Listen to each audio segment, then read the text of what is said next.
Hi everybody, this is The Spice Must Flow. I'm back again, and this video is a little counter intel about Berkeley Part 2. Right, so recently at Berkeley, there was a free speech rally, okay, that was attended by various members of the alt-right. It was attended by various pro-Trump people of various sorts. It was kind of probably would be most accurate to say assemblage of the new right. Okay. And on the other side of it, you had people from Antifa who were attempting the black bloc tactic structure, right? And I like to look at these groups. I like to do a little bit of counterintelligence to see what they're thinking. And that's the thing. Like I am not a part of Antifa, for instance, on the inside.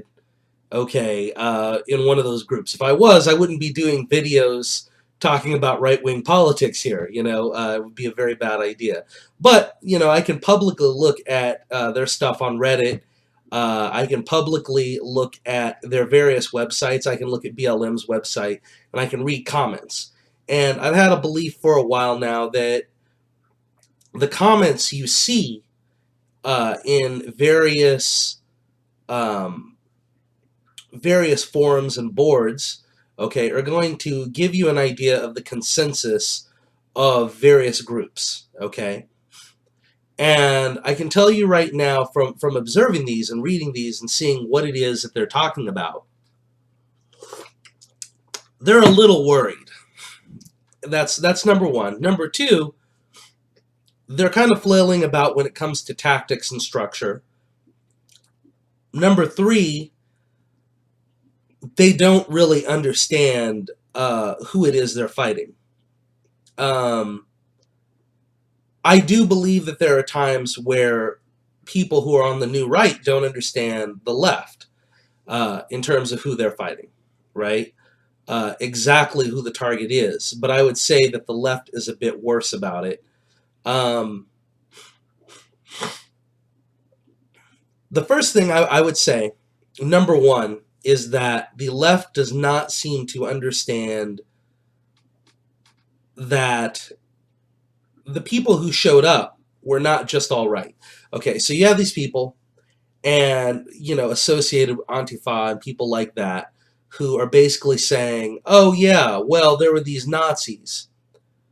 Okay, well, there were members of the alt-right, which to them that's synonymous with Nazi, right? You had Hispanics for Trump there as well. You had ANCAPs, anarcho-capitalists. You had all these different groups whose philosophy and what they're looking to do is not in line with the alt-right, and in many cases is antithetical to the alt-right. What you have to realize is that a temporary alliance in many cases has been made, and that temporary alliance has been done because all of these groups are freaking terrified of the left. They are absolutely terrified of the left. They're terrified about these folks. They look at them as a group of communists who will have death camps for them if they should win this battle, if you will, of ideas and concepts within the political sphere, right? So you have that going on, okay? And they don't get that. They see everybody as fascist. You could have a black guy with a MAGA hat come out. I'm talking about dark midnight magic motherfuckers, right? Like darkest man ever, and just simply say, I'm for free speech, and they would beat him up right alongside Richard Spencer. Because in their minds, those two are the same thing, right? So that's one problem that they are facing. But it's good. It's good for us. It's good for those of us on the new right. Okay, the more that we can make them think that we are all Nazis, the better that is for some sort of, basically for a public relations situation. Okay, because the best thing you could do is to get a communist to beat up a black person and then put it on the internet. I know that sounds bad, right? But that's the best thing you could do. get a communist to beat up somebody that's technically on their side. Okay, so that's number one, right? Number one. Number two is that they do not have a very good understanding. They're picking up on things that people on the alt-right, people in the new right, people that are alt-right are doing, right, at these meetings. One of the big things that they're noticing is that we come armored, right? So if you were at Berkeley, right, you see these people who have motorcycle helmets and baseball helmets on, who have knee pads and elbow pads. They are set up to go toe-to-toe with people who might mace them, who might use violence against them. Okay, and they're starting to pick up, well, maybe we need to have more that, our our claim to fame is kind of to wear bandanas and black hoodies, but maybe we should armor up a bit. The question is, will they? Will they have the organization to do so? Will they have the members who have the tactical thought pattern to be able to come up with this? Or will they be able to get enough specialists in there who do think that way, who will apply that to them, who basically will just give them lists of what to buy? So, you would have people who would have no idea what they're buying, but they trust somebody who is tactically aware, and then, they're later on instructed how to do this. Okay. That is a big thing, right? If they start doing that, if they can figure that out. One big thing I've noticed about most left-wing people I've known is that they just don't think about conflict. They don't think about the nature of conflict, the nature of war, the nature of having to fight, whether it is on a simple street, riot level basis, all the way up to the idea of going to an actual war with guns and bombs and stuff, right? None of that enters their mind, okay? In their minds, even to think about that means you want to do it, okay? I guess if you want to take a Latin expression, the Latin expression of si vis pacem para bellum, if you want peace, prepare for war, that's something the right does. It's not really something the left does. For right now, it is an advantage. But I would say the biggest advantage the right has coming out of all of this, just based upon what I'm reading from them in the general scope, they are not understanding, or they are arguing over the need for hierarchy. I'm not joking. They are arguing over the need to have leadership within an organization which uses, street tactics. They're like, we don't have leaders, right? And so now they're arguing, well, maybe we need leaders. We'll elect them, or maybe, just whoever is the most cool-headed who seems to know stuff. We have people arguing that, like, whoa, how can we trust in a hierarchy that can't exist? I mean, this is the argument, right? The people on the right don't fight over the existence of a hierarchy. They fight over who is going to be at the head of the hierarchy. It's just assumed. We know right from the outset there's going to be leadership positions. There are going to be Indians. They're going to be chiefs, right? To use a very, a lovingly politically incorrect term. But it's true. We already know that's going to happen. We argue over who's going to have leadership and how we're going to do it. They are arguing over whether they should even have leadership in the first place. They are also having little purity spirals themselves, where somebody will say, well, we can't have little women who weigh 100 pounds at the front of a line. And then somebody else there will say, well, that's sexist to say that. And I'm like, what? See, here's the thing, right? Anything else aside, people are on the right. A lot of us have wives and girlfriends, of course. How often do you see wives and girlfriends of the alt-right people out there on the front line? How often do you even see them out on the street? We don't put our women out there like that. Why would we ever do that? We know full and well that our 125-pound girlfriends Actually, no. Scratch that. You know what? For all of the stuff that the alt-right people talk about pretty girls, some of us got fat girlfriends, right? We don't put our 200-pound girlfriends out there. Why do we not do it? Because we know they won't have the same combat effectiveness. It is far better to have people, basically divide into what they're going to be good at. Okay? Very few women are going to have the chops to be able to act effectively even in a street altercation. Some would, okay, but most won't. And a lot of women are going to get hurt in much worse ways than a lot of men would. Okay, and we saw that actually at the Berkeley protests. Several women getting punched in the face, and they go down after one punch. Okay, and that's just the nature of things. And it's kind of funny to watch these people argue about things that have been true about humans since just about forever.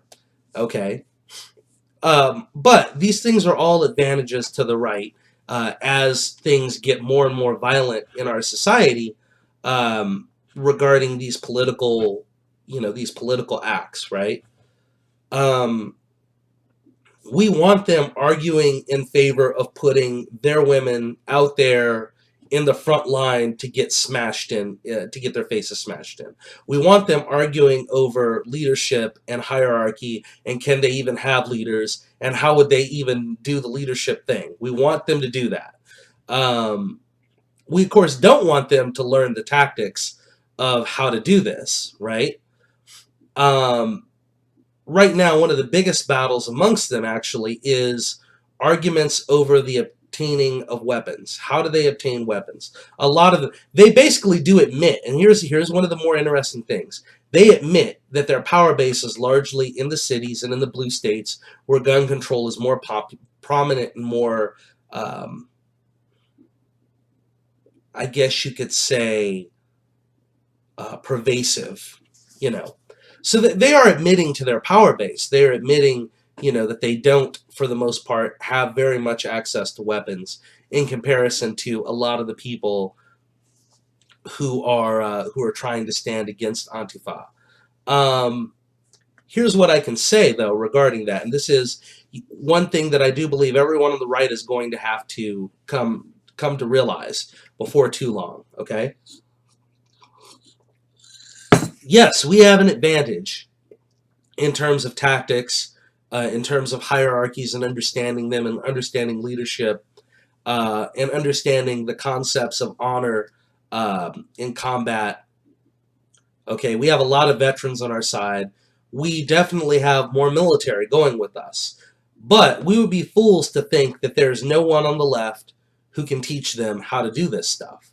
Of course, there are people on the left who can and will teach them to do this. And the truth of the matter is, all it takes is a handful. It just takes a small cadre of people to instruct a very large number of people how to fight. Okay? You just have to have those people that are getting trained be willing to take the lesson.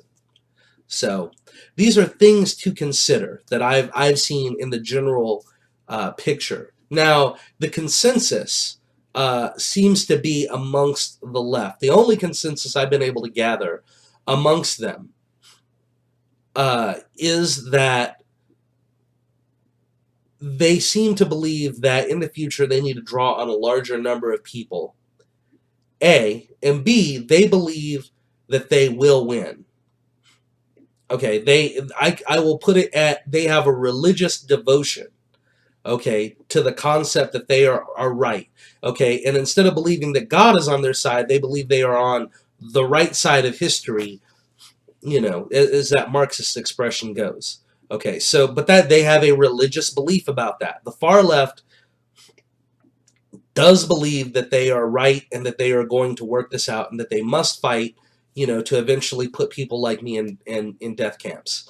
Okay, and that's the way they're at. Okay, do be under no mistaken impression. These people are communist true believers. Okay, if they win, they're gonna kill us. Okay, I'm dead. Where I'm at, these video, everything. No, I'm a dead man. They would find who I am, and I would die.